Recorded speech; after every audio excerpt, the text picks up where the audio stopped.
வாழ்க வையகம், வாழ்க வையகம், வாழ்க வளமுடன். குருபுகழ் வாழ்க, குருவே துணை. அனைவருக்கும் இனிய காலை வணக்கங்களும் வாழ்க வளமுடன் என்ற வாழ்த்துகளும். ஒவ்வொரு நாளும் அருட்தந்தையவர்களின் ஞான கவிகளை நாம் சிந்தனைக்கு எடுத்துக்கொண்டு அவர் கூறிய கருத்துக்களை நாம் சிந்தித்து வருகின்றோம். அவ்வகையில் இன்று சூரியன் என்ற தலைப்பில் அருட்தந்தை அவர்கள் எழுதியுள்ள கவியினை காண்போம்.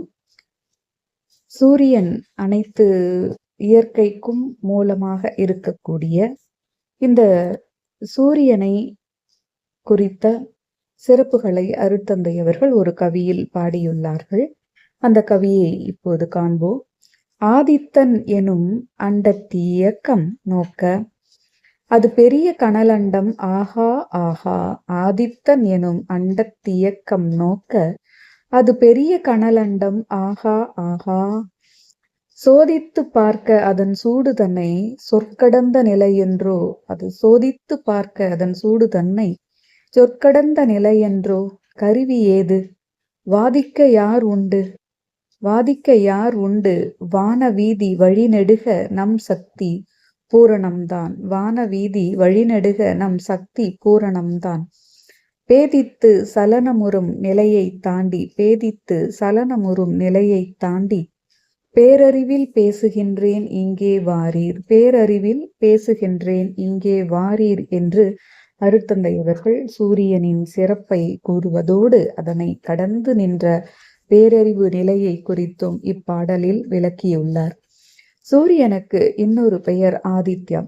ஆதித்தன் என்று இந்த கவியை தொடங்குகிறார். ஆதித்தன் எனும் சூரியன் எனும் அண்டத்து இயக்கம் பேரண்டமாக இதை பூமி கோளத்தில் இந்த யூனிவர்ஸ் என்று நாம் அழைக்கக்கூடிய இந்த பேரண்டத்தின் இயக்கத்தை நாம் நோக்கும் பொழுது அதில் சூரியன் என்பது இருக்க, அந்த சூரியனை நோக்க அது கனல் அதுவே ஒரு கண்டமாக இருக்கிறது. அது கனல் அண்டம், நெருப்பாக, நெருப்பை கொண்ட ஒரு கோளாக அது இருக்கிறது என்று கூறுகிறார். அண்டம் என்பது மிக பெருந்த யூனிவர்ஸ் அப்படிங்கிறது. அப்போ சூரியனையும் அவர் அதனுடைய அளவை கருத்தில் கொண்டு கனல் அண்டம், நெருப்பு அண்டம் என்று சூரியனை அழைக்கிறார் அருட்தந்தை. அதனுடைய அந்த அளவையும் நெருப்பு ஜுவாலையையும் கருத்தில் கொண்டு மகிழ்ந்து அதனுடைய அழகை ரசித்து ஆகா ஆகா என்று தன்னுடைய உணர்வையும் இக்கவியில் அருட்தந்தை அவர்கள் பதிவு செய்திருக்கிறார்கள்.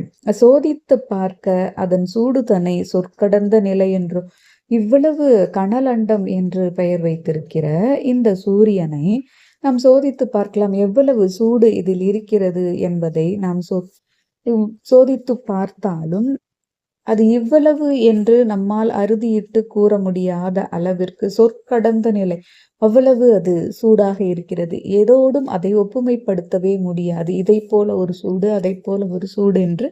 ஏனால் சூட்டின் அளவு அதிகமாக இருப்பதால் ஒப்புமை அற்ற சொற்கடந்த நிலையாக இருக்கிறது. அப்படியே இருந்தாலும் அந்த சூட்டின் அளவை நாம் கருவி கொண்டு அளப்பதற்கு கருவியே இல்லை. இப்பொழுது நாம் நாள்தோறும் வெப்பம் அதிகரித்து கொண்டிருக்கிறது. வெப்ப அலை வீசுகிறது, 108 செல்சியஸ் அலை வீசுகிறது அப்படி என்று நாம் கூறிக்கொண்டிருக்கிறோம். இதெல்லாம் பூமியில் வந்தடைகின்ற அந்த வெப்ப அலையின் அளவைத்தான் கருவி கொண்டு அவர்கள் அளந்து நமக்கு கூறுகின்றார்கள். ஆனால் அந்த சூரியனில் இருக்கின்ற அந்த வெப்பத்தின் அளவை, சூட்டினை கண்டறிவதற்கு கருவி எது? அதை நாம் அங்க கருவியை செலுத்தினாலும் அந்த சூட்டில் அந்த கருவி அழிந்து போய்விடும். ஆக அந்த சூட்டின் அளவை கணிக்கவோ நம்மால் நிர்ணயித்து கூறவோ சொற்கள் இல்லை. அதுபோல அந்த சூட்டினை அளப்பதற்கு கருவியும் இல்லை. அதோடு வாதிக்க யார் உண்டு? அதோடு சென்று அந்த சூரியனோடு சென்று அது இதுதான் அதுதான் என்று இன்னொருவர் கூறவும் முடியாது. அதை வைத்து நாம் வாதம் செய்யவும் முடியாது. ஏனென்றால் யாராலும் அதை ஒரு குறிப்பிட்ட நிலை, சூடு என்று நம்மால் கணிக்க முடியாது. வான வீதி வழிநடுக நம் சக்தி புராணம்தான். எனினும் இந்த வானம் முழுக்கும், இந்த வான வீதி முழுவதுமாக நம்முடைய சக்தி களம் பேரியக்க மண்டலம் தான் இயங்கிக் கொண்டிருக்கின்றது. இந்த பேதித்து சலனமுறும் நிலையை தாண்டி இந்த பேரண்டம் முழுவதுமாக, வானம் முழுவதுமாக இந்த சக்தி களத்தின் இயக்கம், ஒவ்வொரு தோற்ற பொருட்களும் இந்த பேரண்டத்தில் இயங்கிக் கொண்டிருக்கின்றன. சூரியனை அடுத்து சூரியனோட குடும்பங்கள், பால்வெளி மண்டலங்கள், நட்சத்திரங்கள், எரிகற்கள் என்று பல்வேறு தோற்றப் பொருட்கள் இந்த வான வீதியில் சக்தியாக இயங்கிக் கொண்டிருக்கின்றது.